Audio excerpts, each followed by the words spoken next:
Two buses travel between towns P and Q, 240 kilometers apart. Bus A travels at speed a kilometers per hour and bus B at speed B kilometers per hour. When traveling towards each other, they meet in 3 hours. When bus B starts 1 hour later and they travel in the same direction, bus A catches up in 8 hours. Use matrices to find A and B.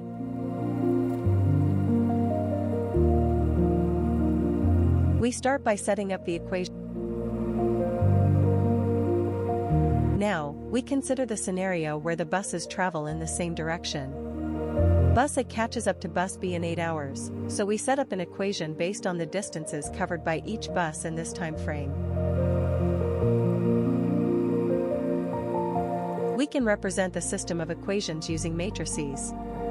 This allows us to solve for the speeds A and B using matrix operations. Before solving the system, we calculate the determinant of the coefficient matrix.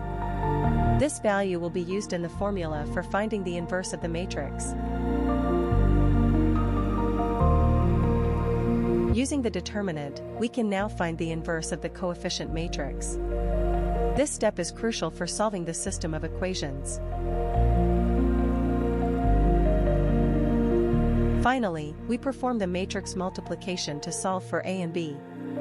This gives us the speeds of the two buses.